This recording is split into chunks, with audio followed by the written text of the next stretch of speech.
Mass demonstrations have taken place across Israel, pressuring the government to make a deal with Hamas to free hostages still held in Gaza. The protests come after Israel's military said 6 hostages were killed by their Hamas captors shortly before soldiers found them in a tunnel. Anger and frustration boil over on the streets of Tel Aviv. Police clash with demonstrators. They've come out in the tens of thousands to demand an immediate Gaza ceasefire deal that would allow the remaining hostages kidnapped on October the 7th to come home. They accuse Prime Minister Benjamin Netanyahu of prolonging the war for political gain, of putting his own government's political survival above the lives of the hostages.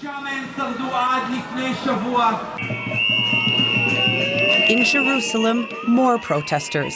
This rally is taking place outside the Prime Minister's offices, part of a wave of nationwide grief and anger gripping Israel as the bodies of 6 more hostages are recovered from Gaza. We are here because we can't have this situation anymore.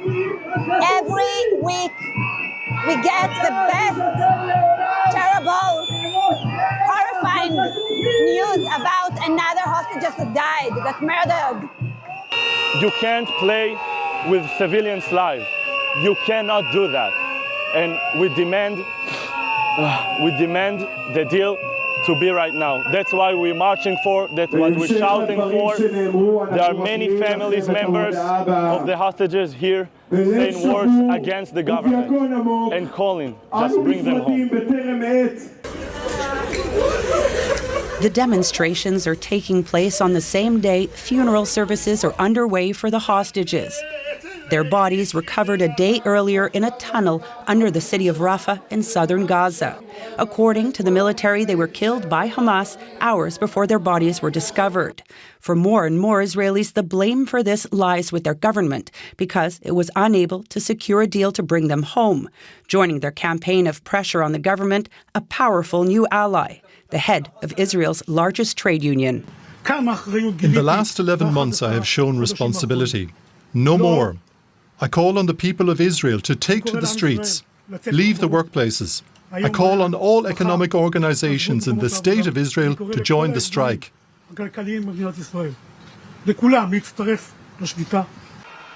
Bar David is calling for a one-day general strike on Monday. His union represents some 800,000 workers in areas as diverse as healthcare, transportation, and banking. The strike would also include Israel's Ben Gurion Airport, halting all flights coming in and out. Shalom. Lipner worked for 7 consecutive Israeli prime ministers, lastly as advisor to the Ministry of Strategic Affairs. He's now with the Atlantic Council think tank and joins us from New York. Shalom, these 6 hostages survived almost 11 months in captivity, only to apparently be killed just hours before the IDF got to them. Can the Israeli government still credibly say that it's fighting to save the hostages? Good to be with you, David. Well, I mean, I think clearly the strategy the government has taken has not been effective, not been as effective as they would have hoped. I mean, some of the hostages have been brought home as a result of, through the IDF operations in Gaza right now. But strategically, it has not produced that larger deal that the government is attested to be seeking to get the rest of them out. And time is running out for those hostages right now. So your question is a valid one. And a lot of the blame that's being placed on the shoulders of the government right now is, that's where it finds its source, clearly, in the fact that it's been unsuccessful so far to bring those people home. I mean, and if we look at what apparently happened, that they were killed just hours before Israeli soldiers got there, that combined with this mounting pressure on Netanyahu, is all this going to force him to make a deal with Hamas or to change his strategy? Doesn't actually appear that way on the surface. I mean, Netanyahu continues to be a divisive figure in Israeli politics. There is a degree of a large degree of sympathy, I would say, for his attitude towards Hamas after October 7th, obviously. But at the same time, there's broad disaffection with how he's waged the campaign in Gaza, obviously with his inability so far, the inability of his government to secure freedom for the hostages. And that's why we're seeing Israelis back out in the streets right now. It doesn't immediately look like he's planning on changing his approach, and clearly the protesters are hoping that by bringing out these masses into the streets, that that public opinion will be able to shift that and hopefully tilt that balance. And we are seeing hundreds of thousands of Israelis out on the streets protesting against the government. How much support, though, does Netanyahu have actually among Israelis to continue the war in Gaza? Well, he's been trailing consistently in the polls since the beginning of this conflict. So, I mean, it would seem on the surface that there is not a large degree of support, but the dynamics of Israeli politics are complicated. And to be able to unite the opposition in an effort to push, to unseat him or to bring together people in the coalition to join with members of the opposition to do that, requires almost what seems to have been a superhuman effort. So we haven't seen that happen yet.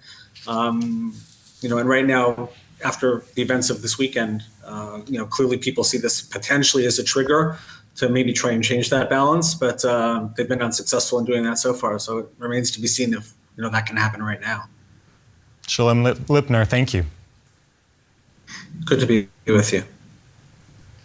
And our correspondent Tania Krämer is following this story for us in Tel Aviv. Tania, it seems to be quite a tense situation. Tell us what's happening at the moment.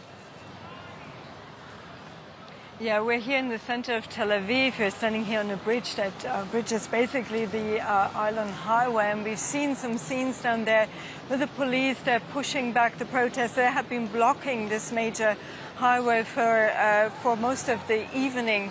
They have been lighting also some bonfires and, a lot of chants here. I mean, people I talk to, there's a lot of sadness, but also a lot of anger, and the anger is mainly directed at the government and Prime Minister Benjamin Netanyahu. It's also the circumstances now that these 6 hostages, the bodies were found, because it appears, according to the health ministry, that they were killed 48 to 72 hours possibly before they were then found and brought to be examined. And that means they were also killed by shots. So people here are saying, they could have been released in one of the hostage deals, mainly the deal that's on the table right now, but it didn't happen. And this is the main demand by people here. They're saying, this needs to happen soon, no matter what. And we will be seeing, we heard it in the report now, this is just the beginning tonight. We'll be seeing tomorrow a general strike. One of the most powerful trade unions joins in. And we'll be seeing, also medium to small-sized businesses. They have said that they will close, or their employees can go out in the streets. And that's what, people here told me. They come out in solidarity for the families and the relatives of the hostages. They were now found also in recent weeks, but also for those that are still remaining in Gaza, and they need to be brought home with a hostage deal rather sooner than later. That was DW's Tania Krämer in Tel Aviv. Tania, thank you.